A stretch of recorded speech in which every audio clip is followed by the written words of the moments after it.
Números, capítulo 23. Balac, rey de Moab, había preparado cuidadosamente el momento. Tras haber llevado a Balaam a los lugares altos de Baal, el escenario estaba dispuesto para que la palabra pronunciada desde las alturas alcanzara al pueblo que se extendía en el valle.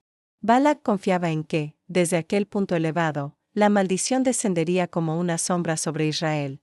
Balaam habló entonces con solemnidad.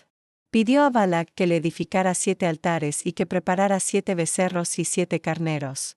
No actuaba de forma improvisada, seguía un ritual solemne, consciente de que estaba a punto de pronunciar palabras que no provenían de él mismo. Balac obedeció, y juntos ofrecieron un becerro y un carnero en cada altar. El humo de los sacrificios ascendió lentamente, mezclándose con el aire seco de las alturas. Después de esto, Balaam dijo a Balac que permaneciera junto a su holocausto mientras él se apartaba. Esperaba encontrarse con el Señor. Balaam se retiró a un lugar solitario, y allí Dios se le manifestó.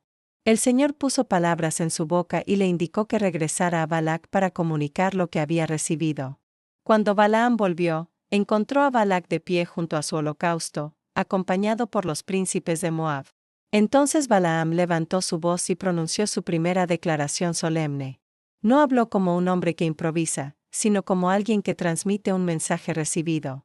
Recordó cómo Balac lo había traído desde Aram, desde los montes del oriente, pidiéndole que maldijera a Jacob y condenara a Israel.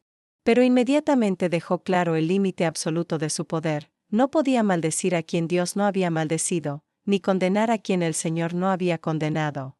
Desde la cumbre de las peñas contemplaba al pueblo, desde los collados lo veía. Israel era un pueblo que habitaba separado, que no se contaba entre las naciones. No era una multitud cualquiera, sino una comunidad marcada por una identidad única. Balaam proclamó que nadie podía contar el polvo de Jacob ni enumerar la 4ª parte de Israel. Su multitud no era solo una cuestión numérica, sino una señal de bendición. Y concluyó su declaración con una frase cargada de anhelo personal: deseaba morir la muerte de los rectos y que su fin fuera como el de ellos. En esas palabras se percibe una paradoja. Balaam admiraba el destino del pueblo al que Balac quería destruir. Balac quedó profundamente alterado. Miró a Balaam con indignación y le reprochó lo ocurrido. Lo había llamado para maldecir a sus enemigos, y Balaam los había bendecido. Balaam respondió con calma firme, recordándole que solo podía decir lo que el Señor ponía en su boca. Sin rendirse, Balac ideó un nuevo intento. Pensó que tal vez el lugar influía en el resultado. Propuso llevar a Balaam a otro punto desde el cual no pudiera ver a todo el pueblo, sino solo una parte. Quizá, pensaba Balac, la maldición sería posible si la visión era distinta. Lo llevó al campo de Sofim, a la cumbre del Pisga. Allí nuevamente edificaron 7 altares y ofrecieron un becerro y un carnero en cada uno. El ritual se repitió con exactitud, como si la precisión pudiera forzar un resultado diferente. Balaam pidió otra vez a Balac que permaneciera junto a su holocausto mientras él iba a encontrarse con el Señor. Dios volvió a manifestarse y puso palabras en la boca de Balaam. Cuando regresó, Balac le preguntó con ansiedad qué había dicho el Señor. Balaam entonces pronunció su segunda declaración solemne. Comenzó afirmando con claridad absoluta que Dios no es hombre para mentir, ni hijo de hombre para arrepentirse. Lo que él dice, lo cumple; lo que promete, lo realiza. Balaam reconoció que había recibido mandato de bendecir, y que esa bendición no podía ser revocada. Declaró que no se había visto iniquidad en Jacob ni perversidad en Israel. El Señor su Dios estaba con ellos, y el clamor de rey se escuchaba en medio del campamento. Dios los había sacado de Egipto con fuerza semejante a la del búfalo salvaje. No había encantamiento contra Jacob ni adivinación contra Israel. En su debido tiempo se diría de Jacob y de Israel lo que Dios había hecho. Balaam describió al pueblo como un león que se levanta y como un león que se alza y no se echa hasta devorar la presa y beber la sangre de los muertos. Era una imagen de fuerza, de determinación y de victoria inevitable. Balac, desesperado, interrumpió a Balaam. Le pidió que, si no podía maldecirlos, al menos no los bendijera. Su frustración era evidente. Cada intento producía el efecto contrario. Balaam, una vez más, respondió recordándole que ya le había advertido que solo diría lo que el Señor le ordenara. Balac no se rindió todavía. Propuso un tercer intento. Lo llevó a la cumbre del Peor, que mira hacia el desierto. Su esperanza persistía, quizá desde allí el resultado cambiaría. Balaam pidió nuevamente que se edificaran 7 altares y que se ofrecieran 7 becerros y 7 carneros. Balac obedeció, y ofreció sacrificios sobre cada altar. Aquí termina el capítulo, con un clima de tensión contenida.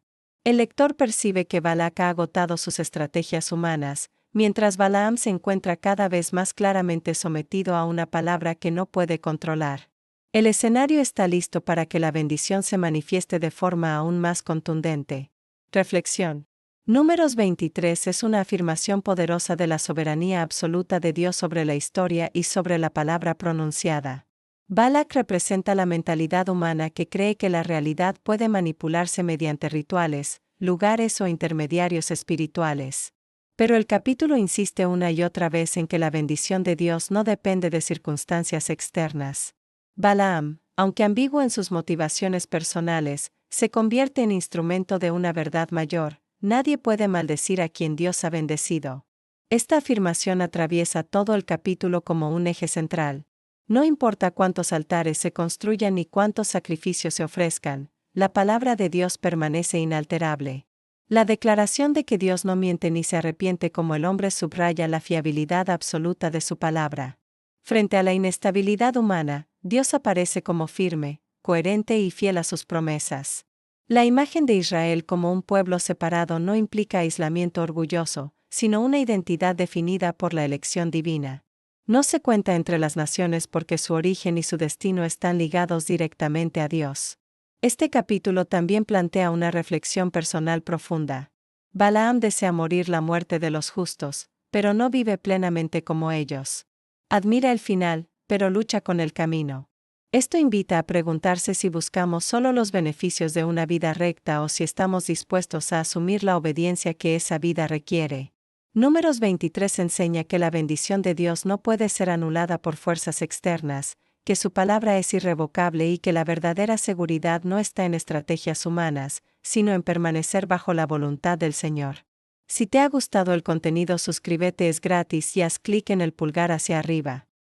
Comparte este video con tus amistades y contactos, me ayudas a crecer. Muchas gracias.